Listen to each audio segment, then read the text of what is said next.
Muy buenas tardes, bienvenidos todos a esta tarde de catequesis. Les damos la más cordial bienvenida de parte de la Cofradía del barrio de Jalatlaco del Señor de Tepiaca y el grupo de catequesis. Esta tarde veremos el tema de apologética y para eso está con nosotros el catequista Rogelio. Bienvenidos, les invitamos a que compartan el link para que más personas puedan escuchar esta catequesis. Buenas tardes y empezamos.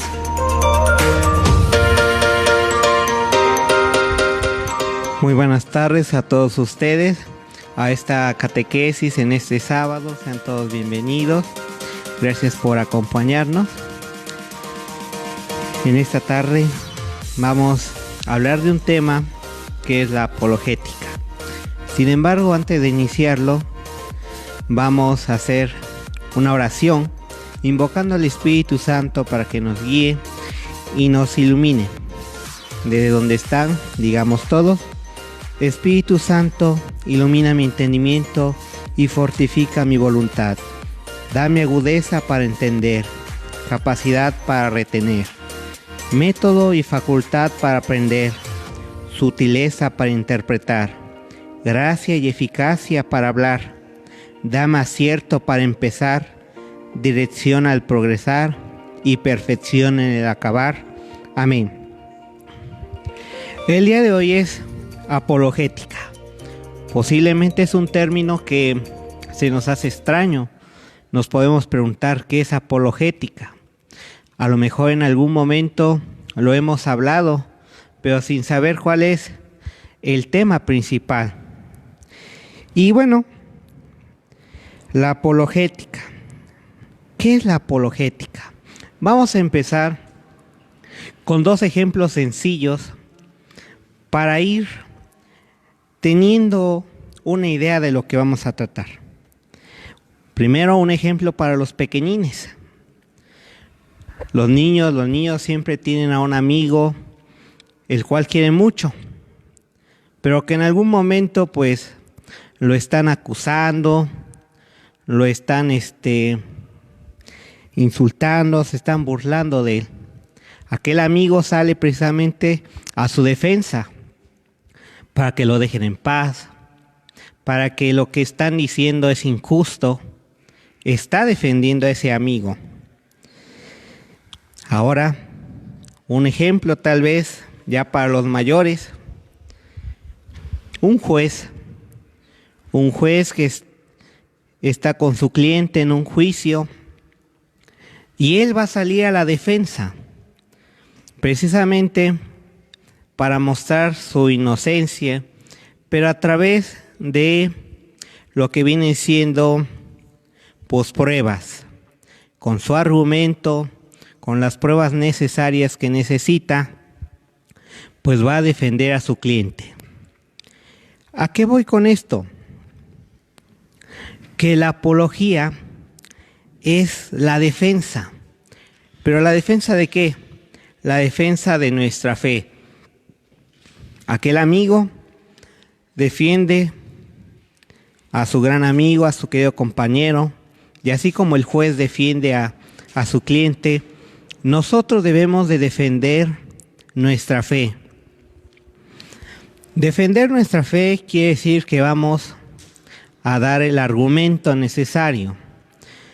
Podemos encontrar que muchas veces nos cuestionan por algún punto, algún tema que nosotros realizamos. Y ahí es el momento precisamente para argumentar de una buena manera. Nos dice en la primera carta de Pedro, en el capítulo 3, versículo 15, estén siempre dispuestos para dar una respuesta a quien les pida cuenta de su esperanza. Algunas Biblias mencionan cuenta de su fe. ¿Y qué significa esto? Como ya les mencioné, nos van a cuestionar de lo que nosotros creemos. Pero debemos de saber, de tener el fundamento para responder ese cuestionamiento.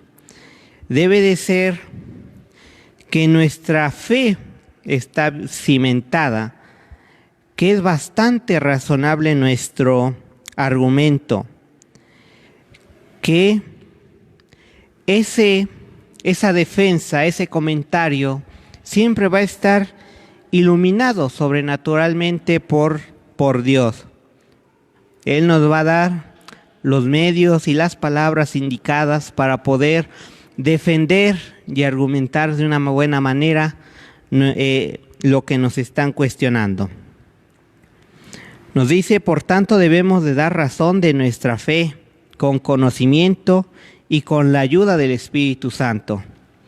Tal vez nos falta muchas cosas por conocer y que a veces nos cuestionan y no sabemos responder. Pero es poco lo que necesitamos para poder fundamentar aquel cuestionamiento. Pedirle al Espíritu Santo que nos ayude para dar una buena respuesta. Y que a pesar de los ataques que nos hagan o de los cuestionamientos que nos hagan, podamos dar una explicación razonable. Pero también sobre ese mismo capítulo, en el versículo 16 nos dice, pero háganlo con sencillez y deferencia. ¿Qué quiere decir? Que el argumento que nosotros vayamos a dar lo hagamos con sencillez y sobre todo con respeto, con cortesía. A veces, en algunos cuestionamientos, pues se nos puede subir la sangre y nos podemos poner del tú al tú con la otra persona. Se pueden tal vez calentar aquellos ánimos y se vuelve una pelea. Entonces, pues, lo que estamos nosotros haciendo de argumentar, de dar una buena justificación, se está perdiendo, porque ya nos estamos yendo a otros niveles. Se está perdiendo la sencillez, ese respeto, esa cortesía. Siempre nosotros debemos de ser respetuosos ante la respuesta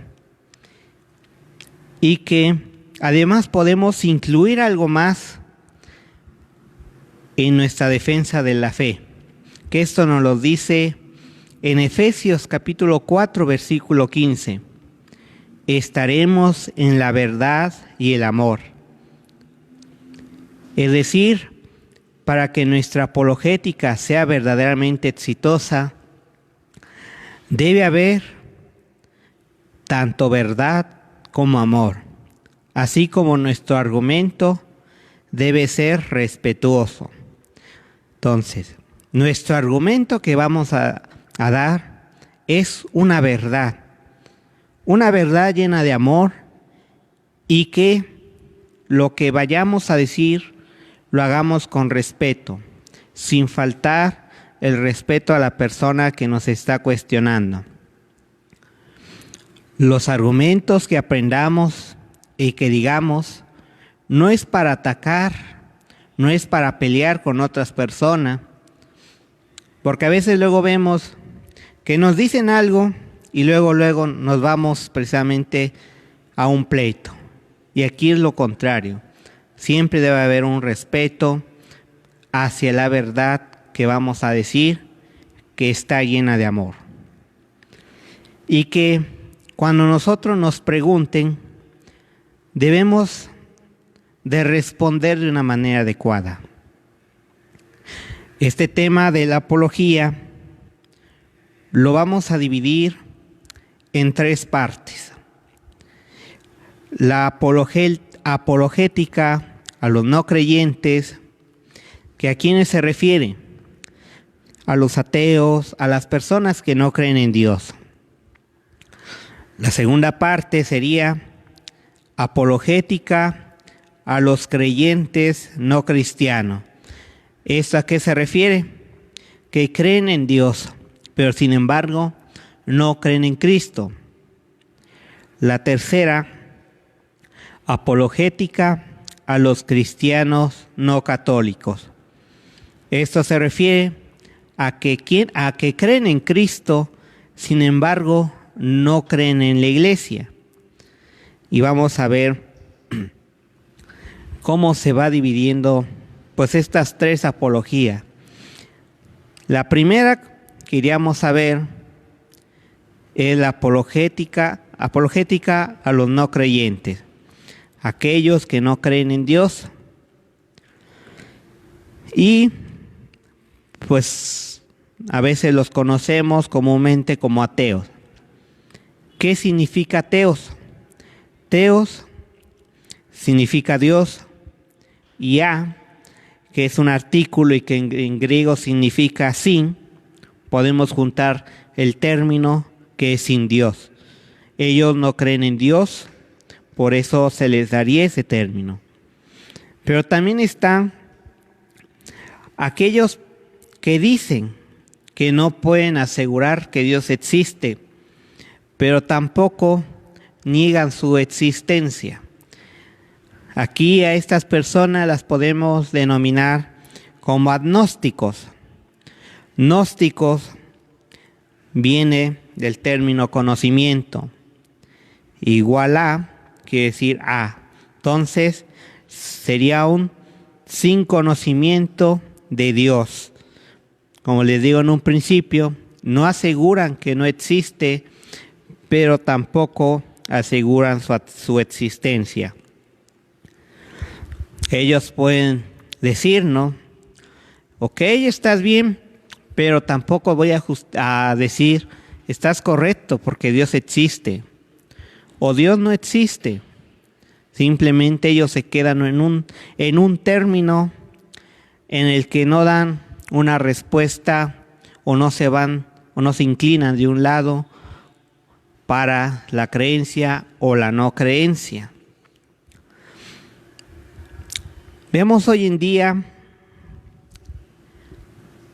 que con la ciencia, aquellos científicos que han descubierto, que estudian, pues son las principales personas que nos dicen que Dios no existe, que todo está fundamentado en la ciencia, en los descubrimientos, en los hechos que han pasado a lo largo de los tiempos y que ahí no está Dios. Pero si fuera así, los científicos o todos los científicos dirían Dios no existe, y hay una parte contraria. ¿Por qué? Porque hay personas precisamente en la ciencia que se han enfocado y que son creyentes de Dios. Su ciencia va acompañada precisamente con Dios, con su creencia. Hasta aquí haremos una pausa precisamente de la apologética de los no creyentes.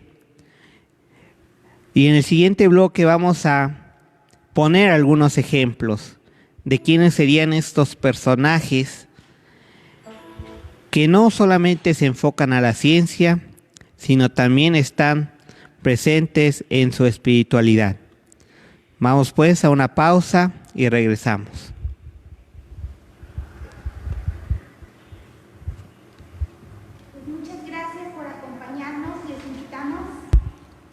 Muchas gracias por acompañarnos. Les invitamos a que compartan el link para que más personas puedan escuchar esta tarde la catequesis de apologética.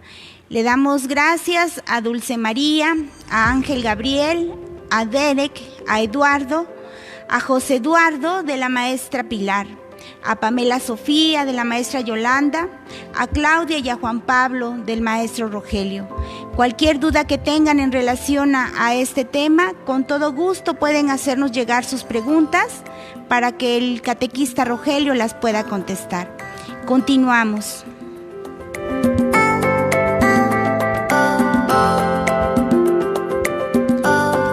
Bueno, volvamos con este tema que estamos en el punto de la apologética a los no creyentes. Como les decía, aquellos hombres de ciencia pues prácticamente no tienen pues la necesidad, vamos a llamarle, de creer en Dios. Sin embargo, les mencioné que ha habido personajes importantes, reconocidos, científicos, que no solamente se enfocan a lo que dice la ciencia, sino también a la espiritualidad. Vamos a mencionar a un personaje que a lo mejor han hablado precisamente de la teoría del Big Bang. ¿Quién fue este personaje que elaboró esta teoría del Big Bang? Pero este personaje era creyente, creía en Dios y no dejaba de creer en Dios simplemente por crear esa teoría. Quien fue quien creó esta teoría precisamente fue un sacerdote, donde en esta teoría propone cómo el universo comienza a partir de un único átomo primigenio. Se basa en la Biblia, pero también crea una teoría de cómo fue surgiendo todo lo creado por Dios. No se enfocó únicamente a la ciencia, a lo que podía descubrir, sino que tomó parte de su creencia. Otro personaje que podemos mencionar es Albert Einstein, que dice: Dios está allí, rigiéndose por las reglas de la naturaleza, y puede ser descubierto por cualquiera por su valor, su imaginación y persistencia para ir a buscarlo. Pero también argumenta: el hombre encuentra a Dios detrás de cada puerta que la ciencia logra abrir. Podemos decir que este hombre siempre tenía presente a Dios, que lo podía descubrir en cada acontecimiento, en cada descubrimiento, en cada teoría que podía él proponer. Que detrás de cada descubrimiento, de cada puerta que él abría, ahí va a estar Dios. ¿Y por qué? Porque precisamente Dios lo iluminaba. Dios estaba presente para que él pudiera hacer un nuevo descubrimiento. ¿A qué voy con esto? Hay en el mundo científico quienes creen en Dios y a la vez hay quienes no creen en Él. Sin embargo, este mundo científico está dividido porque aquellos que dicen que no creen en Dios tampoco lo han probado. Si todos coincidieran, si todos hicieran a lo mejor un estudio y todos coinciden en que Dios no existe, todos estarían en la misma idea. Sin embargo, no lo es. Hay quienes creen que Dios existe, como Albert Einstein, que en cada uno de sus proyectos, de sus descubrimientos, tenía presente a Dios. La ciencia y la razón de nuestra fe no se oponen. Y nos lo dice en la encíclica Fe y Razón. La fe y la razón son como dos alas con los cuales el espíritu humano se eleva hacia la contemplación de la verdad. La ciencia no está peleada con la fe. Al contrario, esa fe que tenemos nos ayuda a ver más cosas de la ciencia, y es porque Dios está ahí. Dios nos está mostrando las cosas, las que pueden ir descubriendo. Nos ilumina precisamente. ¿Y por qué decimos que es un complemento? En la Biblia, en el Génesis, podemos encontrar cómo Dios creó el mundo, Pero nos dice, Dios creó la luz, la oscuridad, la tierra, el mar. Sin embargo, en la teoría del Big Bang, este sacerdote nos propone que por algo comenzó, por algo surgió, pero de una manera más detallada. De un único átomo puede ir creciendo, puede ir evolucionando hasta surgir algo. Y es Dios lo que nos dice. Hizo aparecer la luz, la oscuridad, la tierra, los mares. Por eso es que la ciencia y la razón de nuestra fe siempre va a estar unida, nunca van a estar peleadas. Otro caso que podemos ver es en la medicina. Aquellos hombres estudiosos que cuidan la salud de los enfermos, en algunos casos, pues ven a alguna persona que está enferma, que ya está en una etapa fatal, en una etapa terminal, y que de un día a otro encuentra que aquella enfermedad, que aquel síntoma que afectaba a la persona, pues ya no está, desapareció. Ellos como tal a veces no se explican el por qué desapareció esa enfermedad. Tanto que llegan precisamente a una conclusión, milagro. ¿Y ese milagro de quién proviene? Precisamente viene de Dios. Podemos decir que Dios existe, que Dios está presente, pero siempre hay que dar un testimonio. La ciencia y la fe nunca van a estar peleadas, sino que van a estar unidas. Precisamente, Dios nos lo hace conocer. Dios nos abre esas puertas para llegar a su conocimiento. El segundo tema de la apologética es a los creyentes no cristianos. ¿Con qué nos referimos a esto? Creen en Dios, pero no creen en Cristo. No creen en Jesús, que Él no existe o que no existió. Pero podemos retomar en la Biblia que existen fuentes de que Jesús existe. Y que aunque crean a veces en Jesús, no lo reconocen precisamente como Dios, como Hijo de Dios. Por eso a veces nosotros tenemos que argumentar bien ese momento. Muchas veces tenemos amigos que dicen, pues sí, creo en Dios, pero pues en Jesús, ¿qué voy a creer en aquel hombre, no? ¿Por qué voy a creer en hombre? Y esas fuentes bíblicas que nosotros tenemos, las encontramos en la Biblia, precisamente en el Antiguo Testamento. Esta parte nos habla precisamente de profecías, donde nos relata que aquello que están anunciando se iba a cumplir más adelante.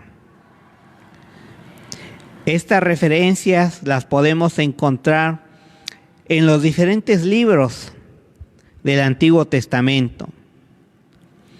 Por mencionar algunas, el nacimiento de Jesús. Si nosotros nos ponemos a buscar en el Antiguo Testamento, en Miqueas, capítulo 5, versículo del 1 al 2, nos está diciendo dónde va a nacer Jesús. ¿Dónde se cumple esto? Precisamente en Mateo capítulo 2, en el versículo 1, y en Lucas en el capítulo 3, versículo 31. Su nacimiento de una virgen, esto a veces nos lo cuestionan un poquito, porque ¿cómo va a ser que nació Jesús de una virgen? ¿Por qué si María a lo mejor tuvo otros hijos, María ya estaba casada. Nos ponen infinidad de argumentos que a lo mejor nos pueden llevar, que pueden ponernos a lo mejor en contra de nuestra fe. Sin embargo, ahí está precisamente el fundamento, la referencia bíblica. En Isaías capítulo 7, versículo 14, y esto precisamente se cumple en Mateo capítulo 1, versículo 18. También dentro del Antiguo Testamento podemos encontrar aquellos grandes milagros que realizaría Jesús. En Isaías capítulo 35, versículo del 5 al 6. Y nos lo relata en el Nuevo, en Lucas capítulo 7, versículo del 18 al 23. Podemos ver ahí que nos dice los milagros que iba a hacer Jesús, y en el Nuevo los podemos encontrar. ¿Cuáles son los que podemos, por mencionar algunos? Dar la vista a los ciegos, resucitar a los muertos, levantar al paralítico. Grandes milagros que podemos encontrar. También nos habla precisamente en el Antiguo Testamento el rechazo de su propia gente, que nos habla en Isaías capítulo 53, versículo 3, y que como tal lo encontramos en Juan capítulo 1, versículo 11. Vemos que estos acontecimientos, estas profecías, se cumplieron y las cumplió al pie de la letra Jesús. Pasó lo que anunciaban. Vamos pues a detenernos en esta parte para que pues podamos reflexionar sobre este tema, si lo estamos entendiendo, y vamos a continuar después de una pausa.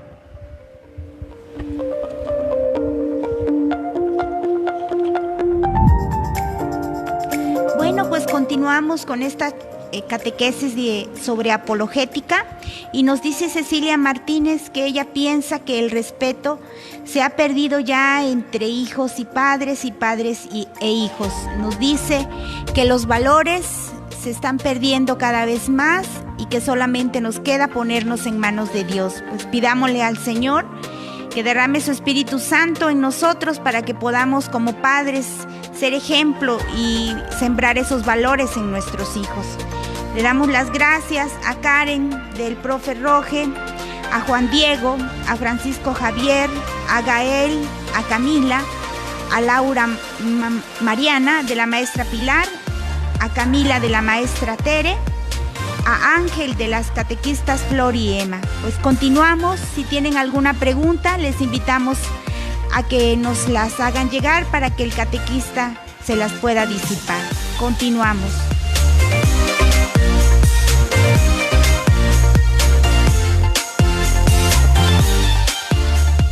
Bueno, pues sigamos con este tema en referencia a apologética a los creyentes no cristianos. Sigamos pues con aquellos relatos que podemos encontrar en el Antiguo Testamento y que a lo mejor decimos, eso no pasó con Jesús, pero pasó realmente. Nos lo anunciaron aquellos profetas en el Antiguo Testamento.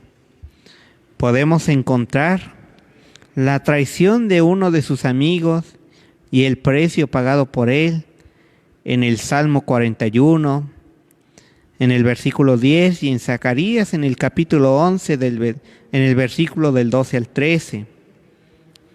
Dentro del Nuevo Testamento lo encontramos en Mateo capítulo 26, del 14 al 15. Y también otro punto que podemos encontrar fueron los eventos de su pasión y muerte, que a veces dicen, eso no pasó. ¿Cómo va a aguantar tanto? ¿Cómo le van a hacer algo a un hombre así? Pero realmente venía en esta profecía. Venía en Isaías en el capítulo 53, en el capítulo 50, en el Salmo 22. Y todos estos eventos que se profetizaron en el Antiguo Testamento los vamos encontrando en Juan, en Marcos y en Mateo. Precisamente lo que sufrió, su pasión hasta llegar al punto de la muerte. Y precisamente todo lo que profetizaron se cumplió al pie de la letra. También nosotros podemos tener otras referencias aparte de la Biblia y que son de alguna manera visibles. Tenemos la sábana santa, en la cual pues quedó impregnada la imagen de Jesús. Algunos dicen que pues no es Jesús el que está en la sábana santa, que a lo mejor alguien lo pudo pintar, y que algunos se basan precisamente de una prueba que le hicieron, prueba del carbono 14, donde argumentaban precisamente que no era Jesús, que algún hombre lo hizo, que algún hombre lo pintó, pero que hombre también puede hacer algo tan preciso.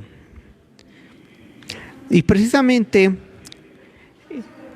podemos creer precisamente en la sábana santa que ahí estuvo Jesús.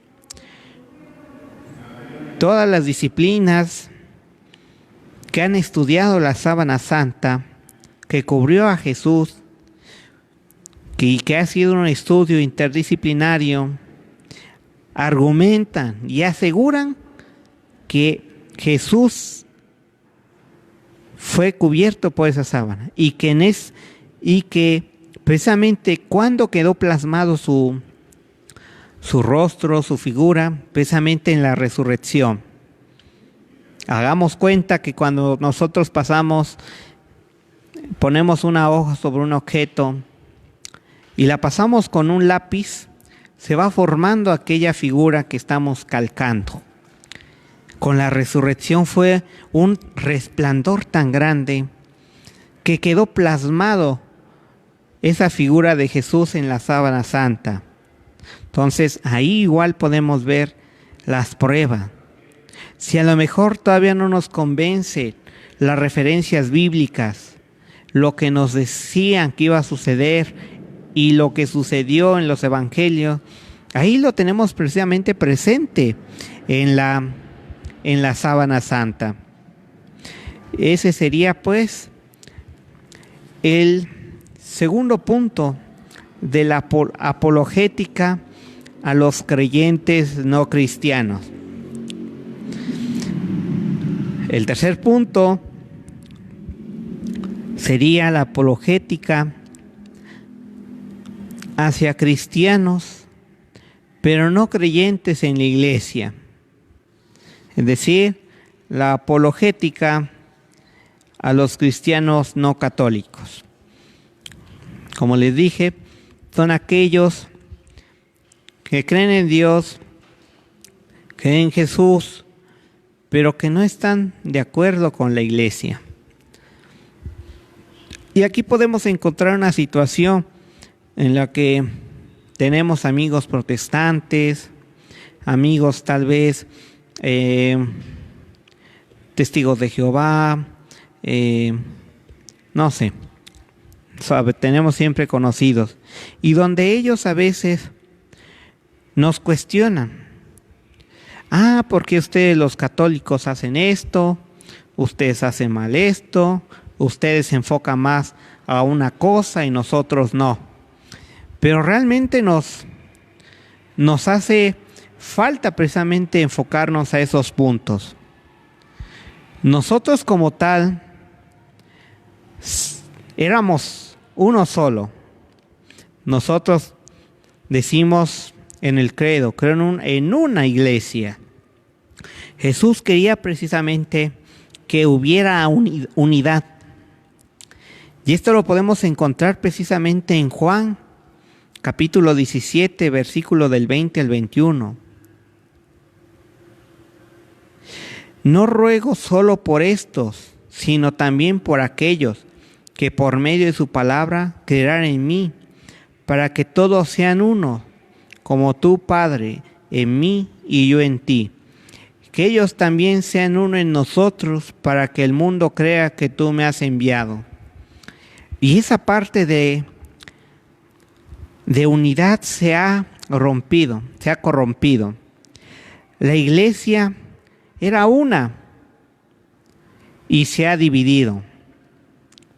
¿A partir de cuándo surgió esta división? Precisamente en el siglo XVI, en el año 1517, y quien inició esta división fue Martín Lutero. En algunas ocasiones se ha mencionado este personaje. ¿Quién es Martín Lutero?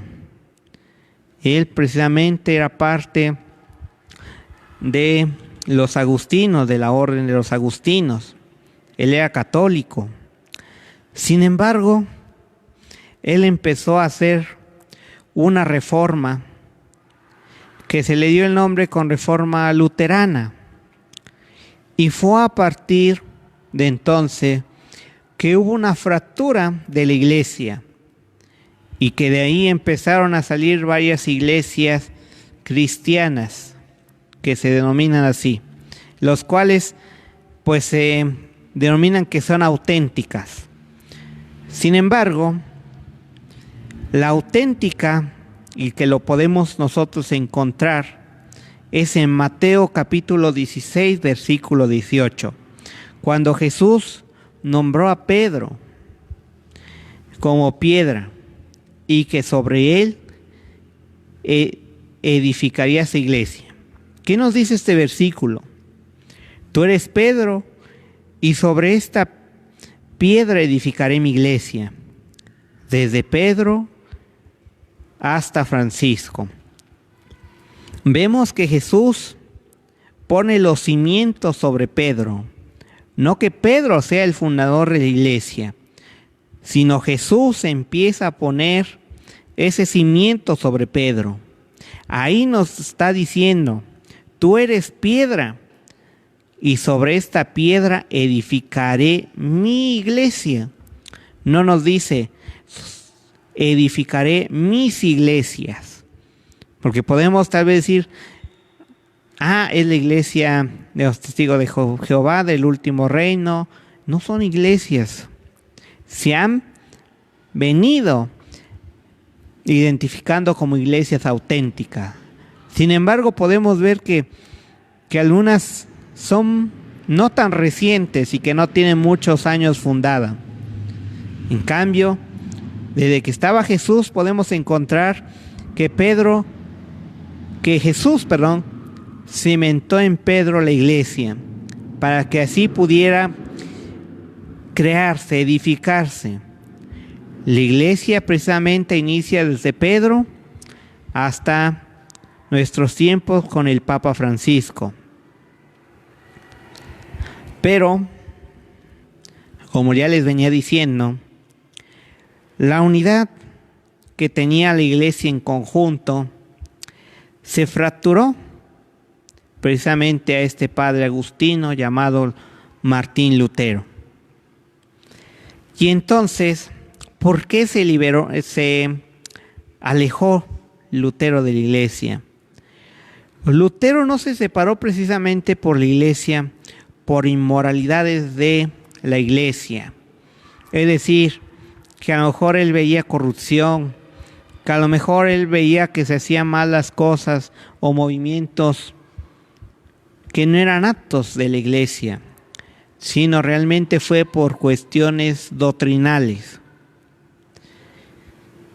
En el libro Raíces históricas del luteranismo, por Ricardo García, nos dice: yo no impugné las moralidades y los abusos, sino la sustancia y la doctrina del papado. Quiere decir, él veía tal vez algunas cosas que no iban con la iglesia, que a lo mejor veía corrupción dentro de la misma iglesia, pero él no criticó eso, sino precisamente la doctrina del Papa. Es decir, que ahí empezó una fractura con el Papa. Entre nosotros, confesaba abiertamente Lutero, la vida es mala como entre los papistas, mas no les acusamos de inmoralidad, sino de error doctrinal. Aunque el Papa fuese tan santo como San Pedro, lo tendríamos por impío y nos rebelaríamos contra él. Fíjense, ya prácticamente tenía a la iglesia, a los católicos, a sus hermanos en otro concepto. Papistas les llamaba a los católicos, y como tal, la doctrina que llevaba el Papa pues no le gustaba, no le agradaba, por lo que precisamente es ahí donde se separó, es ahí donde quería reformar y recrear nuevas políticas, según él. No le importaba, igual que, aunque fuera muy santo el Papa, él prácticamente se rebelaría contra él, contra la doctrina que él llevaba. Vamos pues a una pausa para desglosar un poquito sobre esta apologética a los cristianos no católicos. Vamos pues a una pausa y volvemos.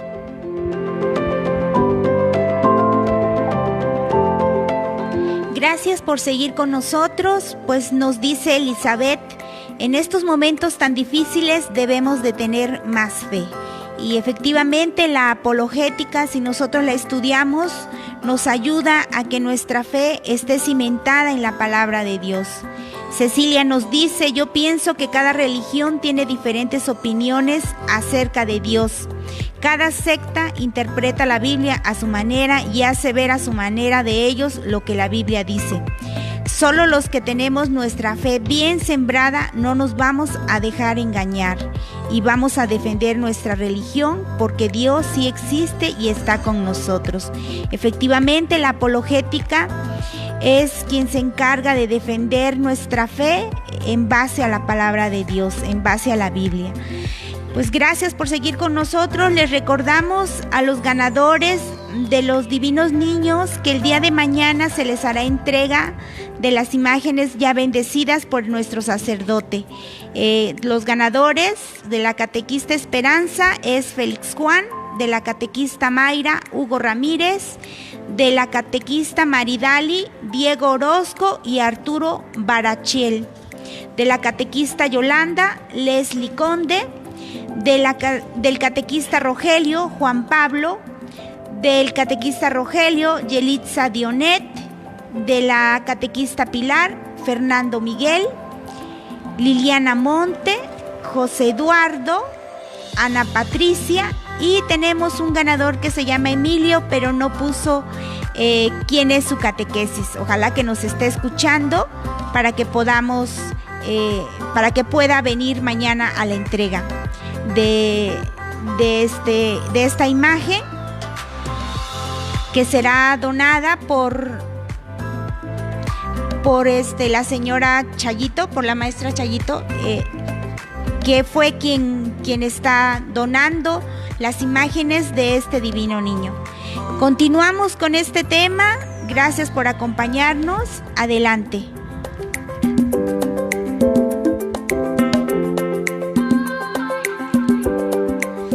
Bueno, sigamos precisamente sobre esta apologética a los cristianos no católicos. Lutero tenía algunos principios que podemos definir principios del protestantismo. Uno sería sola fide, es decir, solo la fe, que solamente la fe salva, y precisamente él se basaba de Romanos capítulo 3, versículo 28, porque nosotros estimamos que el hombre es justificado por la fe sin las obras de la ley. Pero ¿qué respuesta podemos dar nosotros si esa parte nos cuestiona? Únicamente por la fe. Santiago en su capítulo 2, en el versículo 17 dice: lo mismo pasa con la fe. Si no va acompañada de las obras, está completamente muerta. Romanos en el capítulo 2, en el versículo 6 dice que retribuirá cada uno según sus obras. Es decir, para su salvación, el principio del protestantismo se refiere que únicamente iba a ser la salvación con la fe. Sin embargo, no tomaba precisamente otro complemento, que es la fe debe siempre estar acompañada de obras. Para hacer esas obras necesitamos fe. Y la fe hace que hagamos obras. Todas las dos van complementadas. No es decir una y otra. O escojo una o escojo otra. Deben ser precisamente las dos. Si no, estaríamos prácticamente incompletos. Otro principio que se manifiesta es solo la Escritura. En esa parte nada más se enfoca lo que dice la Escritura y nada más. Pero recuerden que en Juan, en el capítulo 20, versículo 30, nos dice: Jesús realizó además muchos otros signos en presencia de sus discípulos, que no se encuentran relatados en este libro. Y nos dice también en el capítulo 21, versículo 25, Jesús hizo también muchas otras cosas. Si se las relatara detalladamente, pienso que no bastaría todo el mundo para contener los libros que se escribirían. Por eso nos está diciendo que en la Biblia podemos precisamente encontrar a grandes rasgos varios milagros, varios de muchos, porque tal vez no alcanzaría tal vez a escribir tantos otros signos que hizo presencia, pero únicamente se basan en lo que dice en la Biblia y ya. Que si a lo mejor hizo algún otro signo, no, ese lo descartamos. Que si hizo dio algún otro mensaje, mostró otras obras, eso no lo sabemos, eso no lo creemos. Únicamente lo que dice la Biblia. Otro principio que nos dice libre interpretación. Y aquí, en uno de los comentarios que hicieron, a veces se le da la interpretación que cada uno quiere, es decir, a su antojo, a su beneficio. Y lo que nosotros tratamos de entender a nuestra conveniencia, lo aplicamos. Por eso este es un principio del protestantismo, porque únicamente a lo que leen, a lo que ven, es a su conveniencia. No van a profundizar un poquito. Simplemente lo primero que ven, las primeras palabras que entienden, ya ahí es una gran interpretación. Nosotros por eso podemos basarnos en el capítulo, en la segunda carta de San Pedro, en el capítulo 1, versículo 20. Pero tengan presente ante todo que nadie puede interpretar por cuenta propia una profecía de la Escritura. Nosotros necesitamos una guía precisamente para poder entender esa Escritura, ese mensaje que nos llega. Y nosotros lo podemos ver cuando van a nuestras casas los hermanos separados, que ahí están los sábados o los domingos temprano, y van de casa en casa y prácticamente nos leen la Biblia, nos dicen, fíjese que ya llegó el último día estamos en el fin del mundo, ¿no? Que ustedes lo que hacen está mal y lo encontramos en tal libro, en el versículo tanto.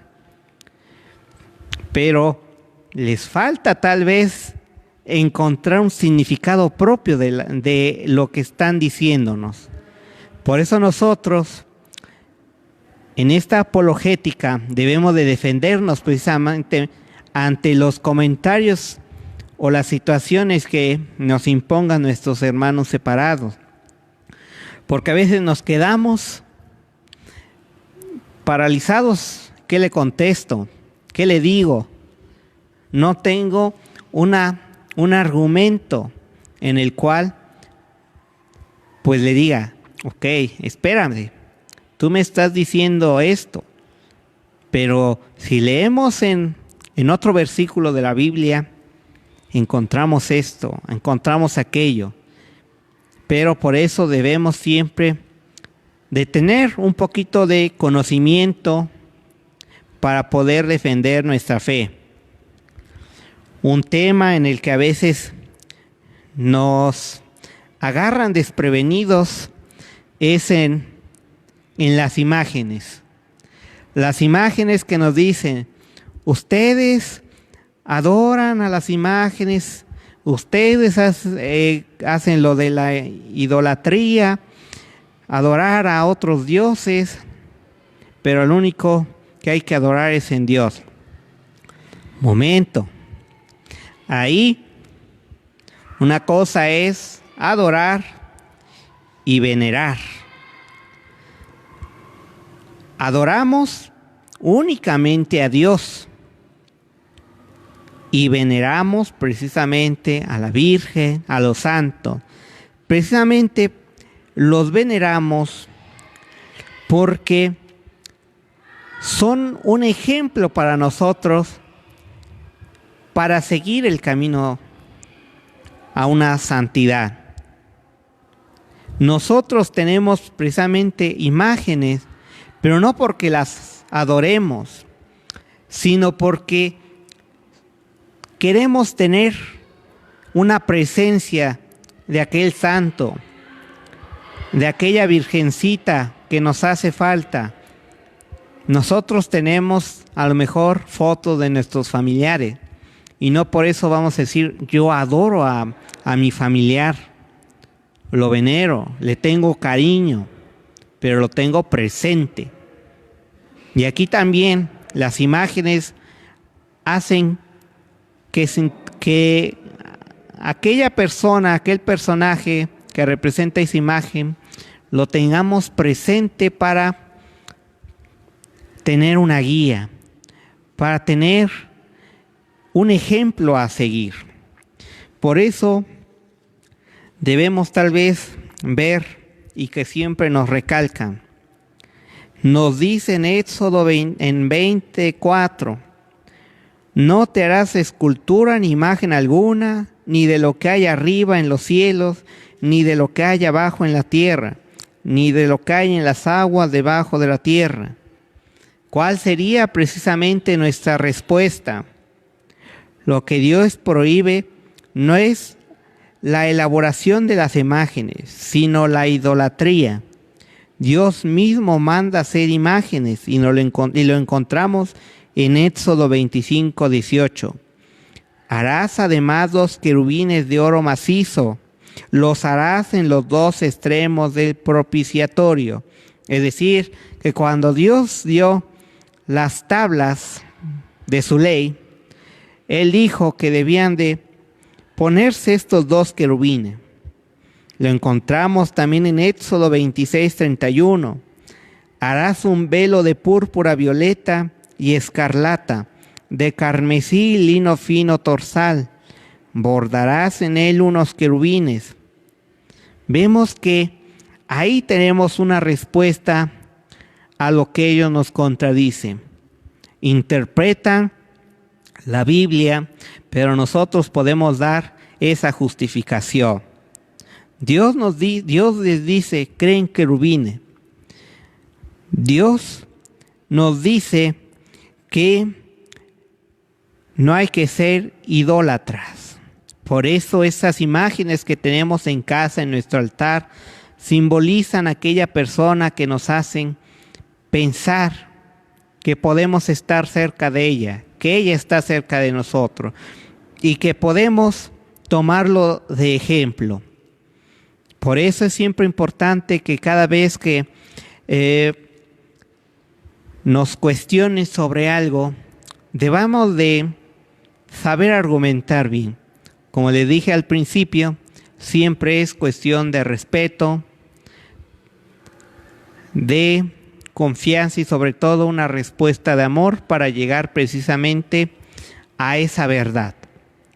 Que nosotros mismos no nos vayamos por una interpretación propia, sino hay que precisamente justificar lo que nos dice un texto, lo que nos dice otro, y pedir precisamente una ayuda realmente a la interpretación.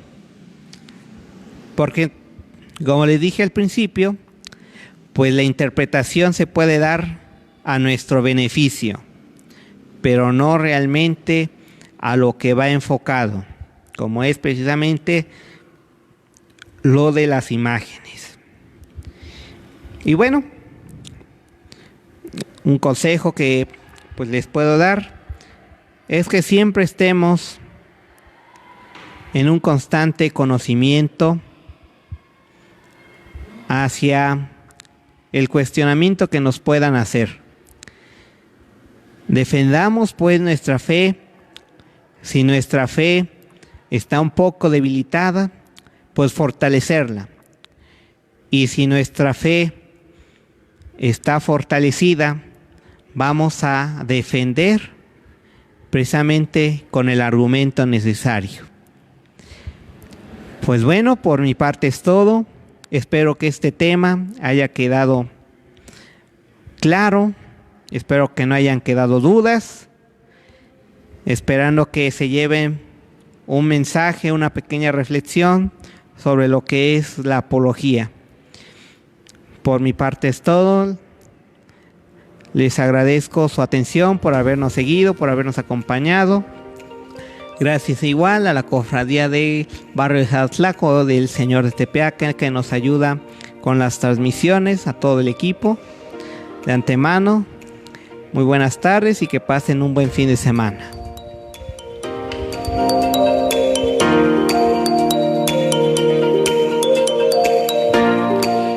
Gracias por su compañía, pues los esperamos el día de mañana a la celebración eucarística a las 10 de la mañana y le damos muchas gracias a la cofradía del barrio de Xalatlaco que hace posible estas transmisiones.